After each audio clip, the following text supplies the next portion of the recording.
નમસ્તે વિદ્યાર્થી મિત્રો, હવે આપણે સમજીશું ઉત્સર્જન એકમ. અહીં વિદ્યાર્થી મિત્રોએ ખાસ ધ્યાન રાખવાની જરૂર છે.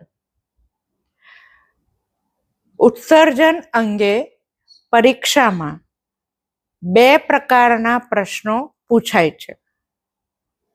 એક છે ઉત્સર્જન તંત્ર, જેની અંદર આપણે મૂત્રપિંડ, મૂત્રવાહિની, મૂત્રાશય અને મૂત્રદ્વારની સમજૂતી આપવાની છે.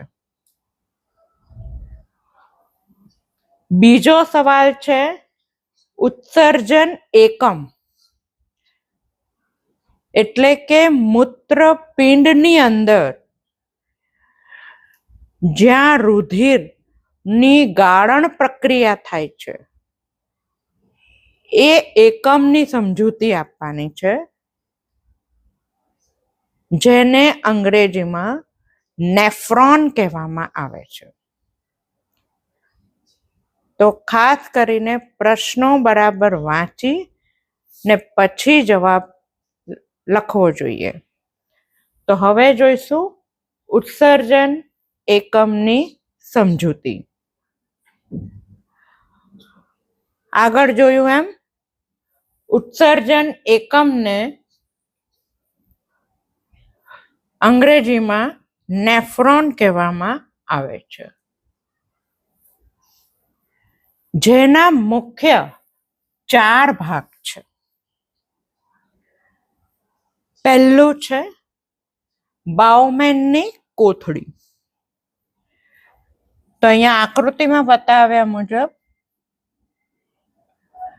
આ કપ જેવો આકાર છે, એ છે બાઉમેનની કોથળી.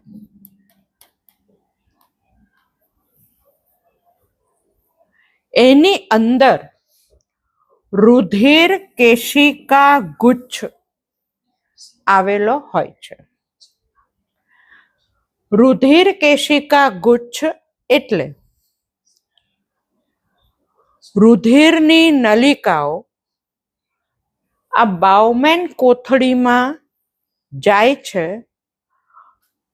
અને ખૂબ જ પાતળી અને નાની નાની શાખાઓમાં પરિણમે છે અને એક ગૂંચળા જેવી રચના બનાવે છે.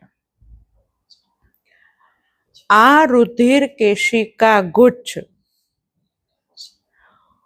ખૂબ જ પાતળી રુધિર કેશિકાઓથી બનેલો છે, તેથી એમાં જ્યારે રુધિર પસાર થાય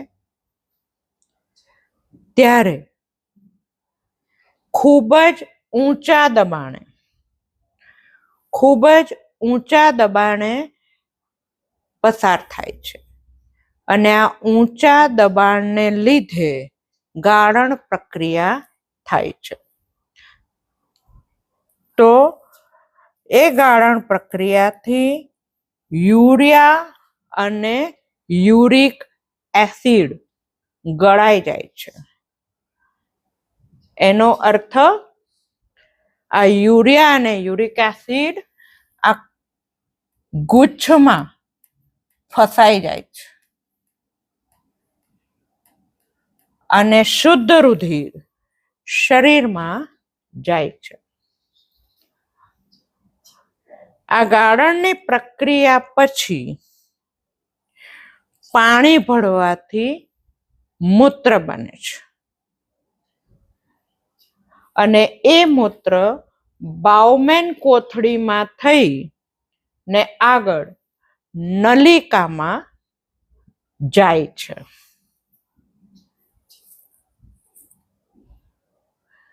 હવે આવે છે ત્રીજો ભાગ, નલિકા. તો રુધિર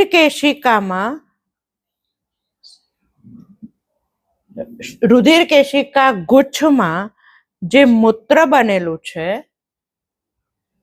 એ શરૂઆતમાં આ નજીકની નલિકામાં જાય છે, જેમાં ગ્લુકોઝ, એમિનો એસિડ, પાણી અને કેટલાક ક્ષારો જો હોય તો એનું શોષણ થાય છે. આનો અર્થ એ છે કે બાઉમેન કોથળીમાં જે મૂત્ર બન્યું એમાં યુરિયા અને યુરિક એસિડની સાથે આ ગ્લુકોઝ, એમિનો એસિડ, પાણી અને ક્ષારો પણ ગળાઈ જાય છે, જે શરીર માટે ઉપયોગી છે. એટલે મૂત્ર જ્યારે નલિકામાં આવે ત્યારે આ જરૂરી પદાર્થોનું શોષણ થઈ જશે અને મૂત્રમાં ફક્ત યુરિયા, યુરિક એસિડ અને પાણી રહેશે. આ મૂત્રને સંકેન્દ્રિત મૂત્ર કહેવામાં આવે છે. આગળ જોઈશું, આખી નલિકામાંથી મૂત્ર પસાર થાય છે અને છેલ્લે આવે છે સંગ્રહણ નલિકા. સંગ્રહણ નલિકા. સંગ્રહણનો અર્થ છે સંગ્રહ કરવો. એટલે કે બાઉમેન કોથળીથી લઈને આ નલિકા સુધીના ભાગમાં જે સંકેન્દ્રિત મૂત્ર બને છે એ આ સંગ્રહણ નલિકામાં જશે. આ સંગ્રહણ નલિકા સાથે ઘણા બધા નેફ્રોન્સ એટલે કે ઉત્સર્જન એકમો જોડાયેલા હોય છે.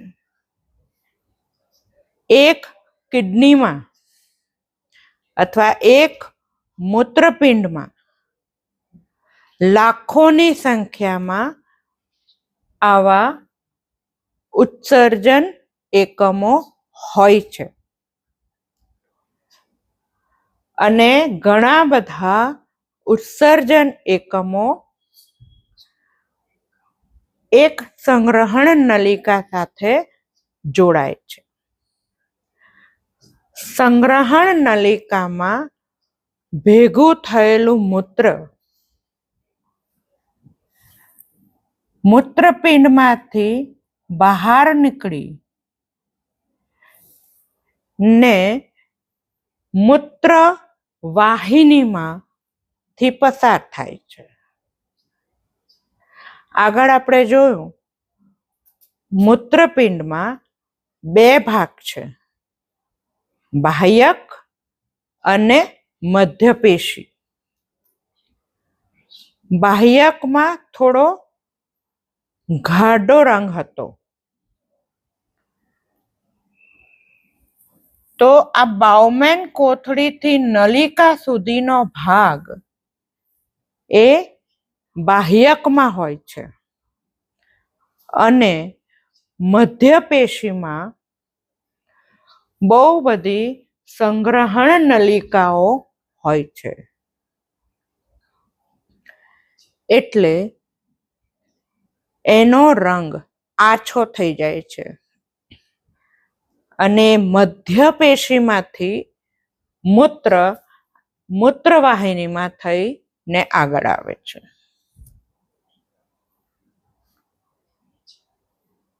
હવે આપણે સમજીશું ડાયાલિસિસ. ઘણી વખત તમને ખબર હશે કે કેટલાક દર્દીઓને ડાયાલિસિસ કરવું પડે છે. તો જ્યારે કોઈ વ્યક્તિના બંને મૂત્રપિંડ ની કામ કરવાની ક્ષમતા ઓછી થઈ જાય અથવા તો મૂત્રપિંડ કામ કરતા બંધ થઈ જાય ત્યારે ડાયાલિસિસ કરવું પડે. આગળ આપણે સમજ્યા એમ મૂત્રપિંડ ની અંદર અસંખ્ય ઉત્સર્જન એકમો આવેલા છે જે નકામા પદાર્થોને ગાળીને બહાર કાઢે છે. જો આ મૂત્રપિંડ કામ ન કરે તો આ નકામા પદાર્થો બહાર નીકળતા નથી અને તેથી મૃત્યુ થઈ શકે. એટલા માટે જ્યારે મૂત્રપિંડ કામ કરતા બંધ થાય ત્યારે રુધિરમાં રહેલા નકામા પદાર્થોને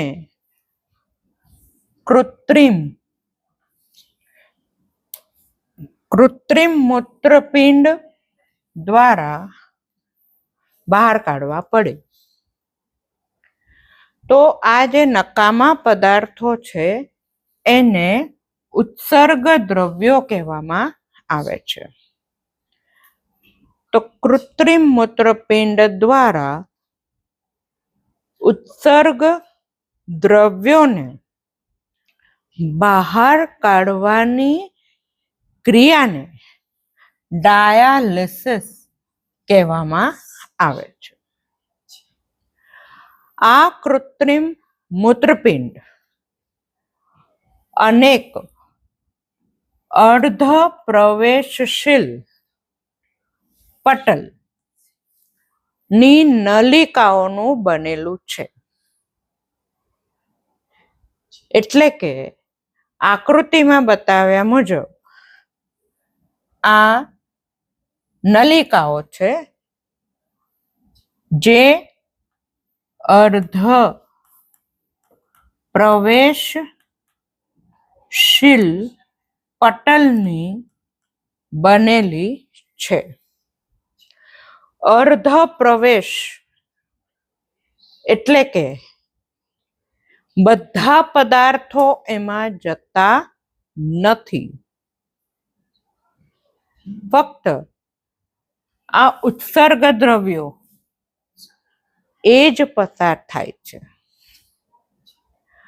આ નલિકાની અંદર ખાસ પ્રકારનું પ્રવાહી ફરતું હોય છે અને એ પ્રવાહી એક ટાંકીમાંથી આવે છે જેને કહેવાય છે ડાયાલાઇઝર.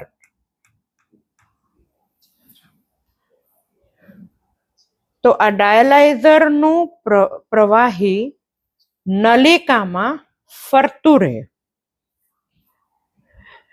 જે દર્દીનું ડાયાલિસિસ કરવાનું છે એની લોહીની નળીમાંથી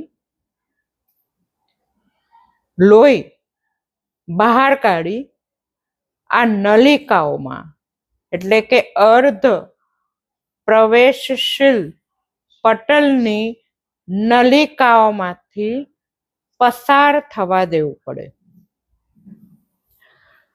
અને એ જ્યારે નલિકામાંથી પસાર થાય ત્યારે નાઇટ્રોજનયુક્ત નકામા પદાર્થો આ નલિકામાં ગળાઈ જશે.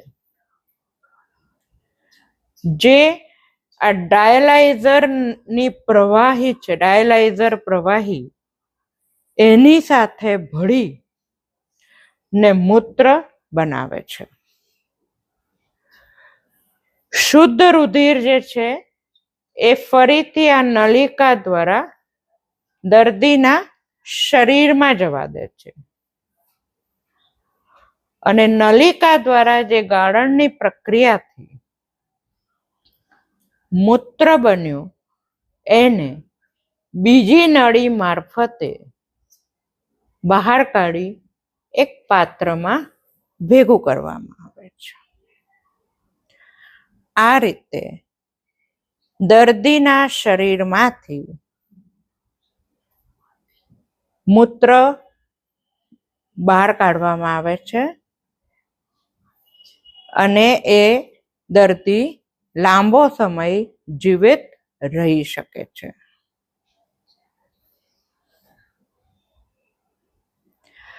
ડાયાલિસિસ ક્યારે અને કેટલી વાર કરવું એનો આધાર મૂત્રપિંડની કાર્યક્ષમતા પર છે. જો કાર્ય ઓછું થાય તો ડાયાલિસિસ વધારે કરવું પડે અને જો કાર્ય વધારે થાય તો ડાયાલિસિસ ઓછું કરવું પડે.